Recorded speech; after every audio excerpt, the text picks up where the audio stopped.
Hi everyone, my name is Munachiso AJG, and you're welcome to the third episode of Startup Talk, powered by Hub NG. So this topic today, the topic closest to my heart is changing the ideology of funding among the youth in Nigeria. So that might appear a little bit vague, but what I'm trying to actually explain today is changing the ideology that if you want to start a business in Nigeria, there's no fund. So obviously, I want to tell people that actually, in the real sense, there is a lot of funds available as far as you have a business that is exponential.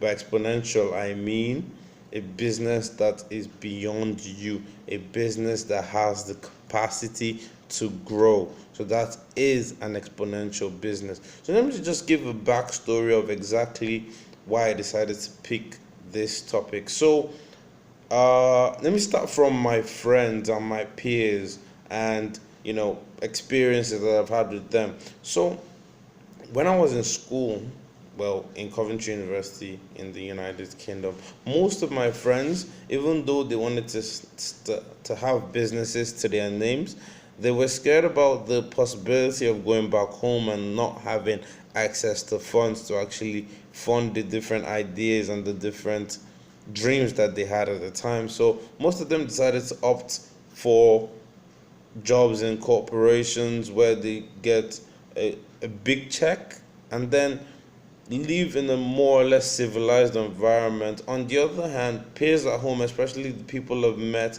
throughout the course of my NYC program, most of them opt for jobs in the civil service because of how safe the jobs are and the fact that doing anything that is outside the civil service is a little bit risky, which is true. But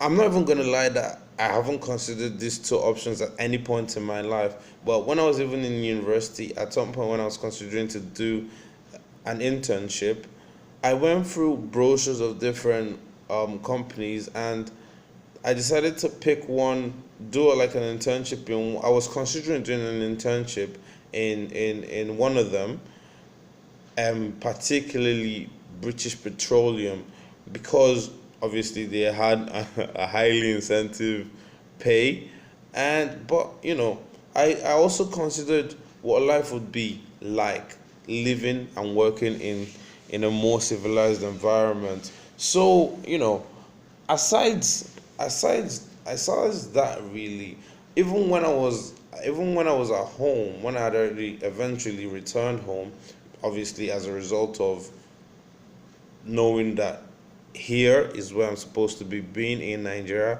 is where I'm supposed to be. After being sent abroad, I'm supposed to bring all the knowledge and all the expertise that I've learned to kind of create a positive impact in my country.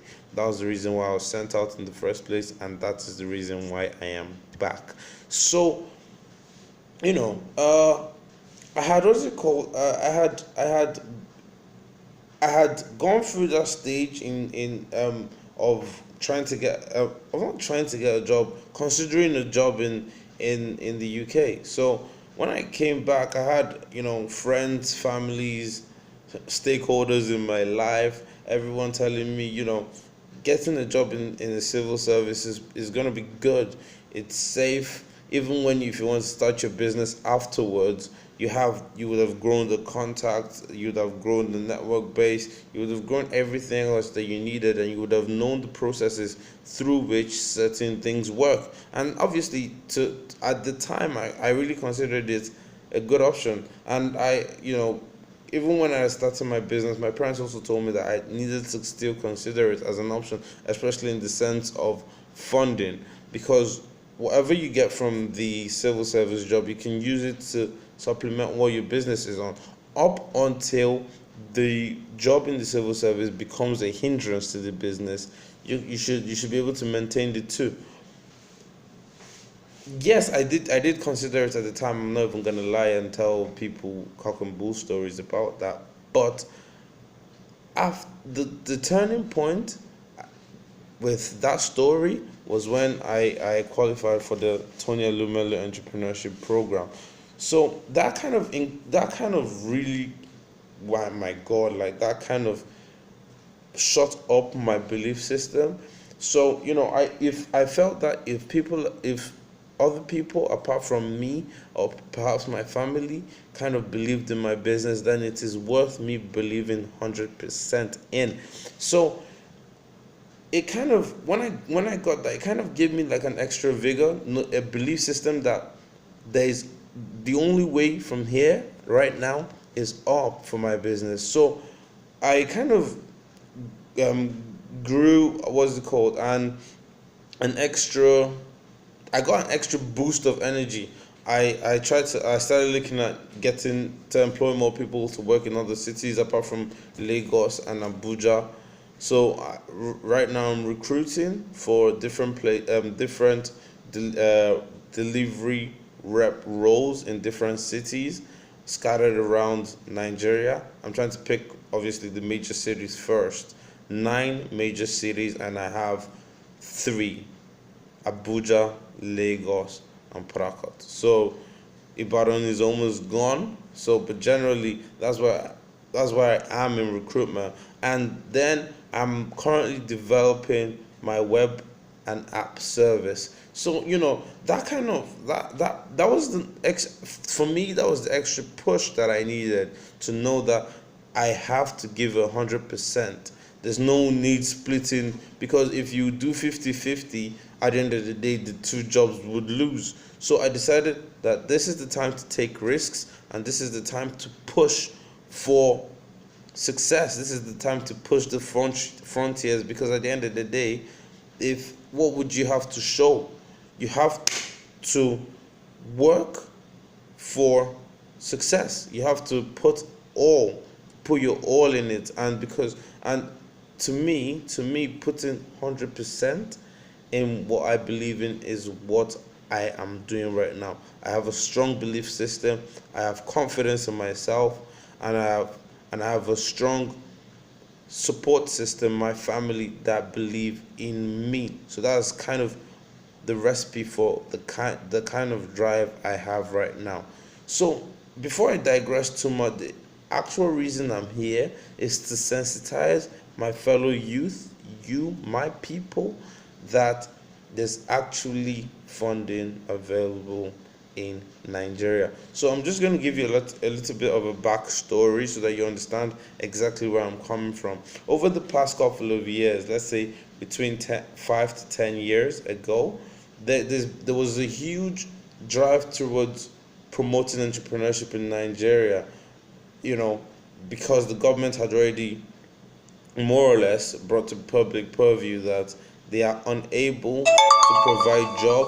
for unable to provide jobs for the teeming youth population, especially those being churned out of the NYC program. So, in the last government administration of President Goodluck Jonathan, he launched the UWIN program to do exactly that, to inspire entrepreneurship in Nigeria. So I think he picked an age group between 18 to 35 to kind of allow them to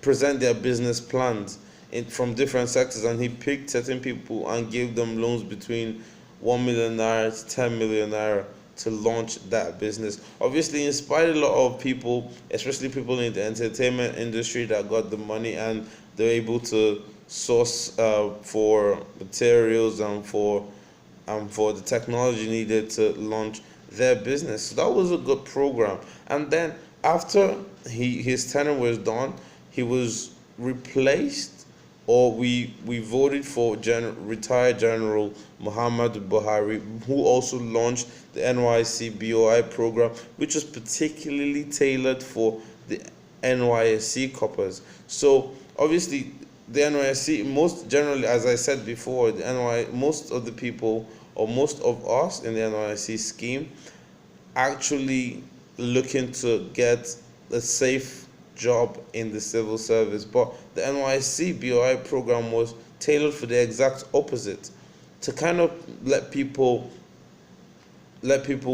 forget, or not forget, to be honest, to incentivize people away from looking for jobs in the civil service, which, by the way, the chances are very, very low at the moment. So they're trying to inspire people away from looking for jobs or clamoring for jobs in the in the civil service, and trying to inspire them and motivate them to go into entrepreneurship by providing access to funds and training programs through the combined, obviously, NYSC and Bank of Industry scheme. So it was all, both of them, both the UWIN program and the NYSC BOI program, was to enable people not just to be employers, but to be employers of labor, both skilled and unskilled, for both skilled and unskilled personnel in the Nigerian job market. So generally, all these two programs were in essence trying to reduce the rate of unemployment in Nigeria. And it's, to be fair, it's not just government that's been putting effort towards this. There are other individuals, foundations, international organizations, even banks. Yes, banks. Even banks have started to inspire youth in Nigeria to accept entrepreneurship because they realize that is the key to actually opening and harnessing Nigeria's economic abilities. So there are lots, trust me, there are above 100 different funding opportunities that I personally know about. And if I know 100, trust me, there's supposed to be like 1,000, even more.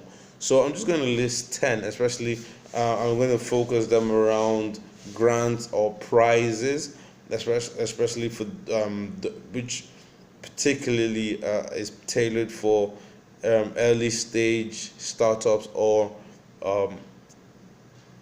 people that are looking for seed funds to launch their businesses. So the first, obviously, was the one I qualified for, the Tony Alumel Entrepreneurship Program. The second is Seed Stars. The third is Union Bank Centenary Innovation Challenge. The fourth is, I'm not supposed to call that. I'm just gonna skip that. The fourth is Shell Livewire. The fifth is Oxfam EDC SME Development Program. The seventh is Speed Up Africa. The eighth is Anzisha Prize. The ninth is Lagos Startup Deal Day, and the 10th is Global Social Venture Competition. I know I skipped out one because obviously they're venture capital and they're not really grants per se. But I'm just gonna I think there's IDEX. There's an IDEX challenge. I'll put information and details of all that in the description bar below. So, they're different. There are more than 100 that I know personally for funding opportunities for both profit and non-profit companies. And obviously, generally, what all these grants and the people that offer them and the organizations that offer them are looking for ideas that are disruptive enough to make the world a better place. And generally, that's what business is supposed to be about. Your business is supposed to be tailored to solve a particular problem, to create a solution for that need, for that problem, so that you would become indispensable. And the fact that once you become indispensable, you are disruptive. And if you're disruptive enough, you become exponential. And by exponential, like I said before, you have the capacity to grow, and you have the capacity to also employ a large number of people when eventually your business scales. And it has the capacity to be a great business. It has a capacity to be a corporation as big as companies like Google, Microsoft, you know, and the rest. There's a lot of exponential businesses out there. Facebook, not just tech businesses. It could be agro allied. It could be health. It could be social entrepreneurship. It could be NGO. It could be anything. There are different funding platforms that fund any idea that you might have. So one thing I realized, obviously before I didn't, obviously, and I've learned over time, is that a business needs money to survive. Obviously, yes, it's important to know how to scale and to start small, because it shows that it shows that you believe in this business, and you're able to use the funds available to you to get to a certain level. And that exactly is called bootstrapping. Most of the time, people that bootstrap either use funds from their savings that they've gathered over the years, or they have parents that will fund those businesses, and they get it to a certain level. But in order to scale your operations, you need to seek funding, which is very, very important. And for me, to you, startup, is to always look for grants, because these are the cheapest way to get enough money to scale your operations to a certain degree. And then afterwards, obviously, if you might have created your product or your prototype, and you need a little bit more of staffing, and you need a large amount of funds to actually scale to the level where you start becoming recognized, or where you start doing major operations. And that's where the incubator and the accelerators program come in. Definitely people give grants, people with a lot of money, or organizations that want to make change, or effect positive change in the world and in the society, especially in Nigeria that we live in.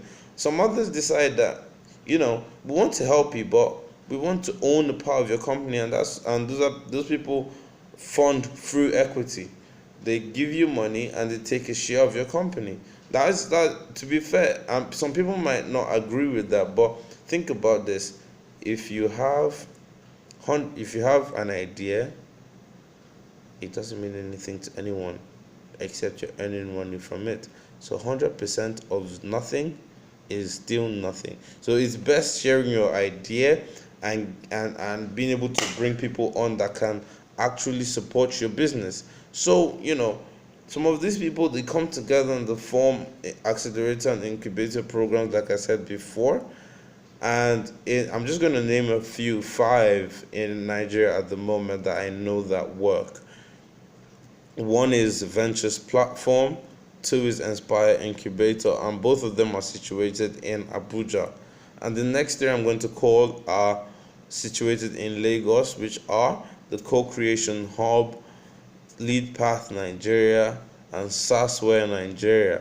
So, to be fair, I know a lot more, and I also know a lot more about grants and other free type of funding opportunities.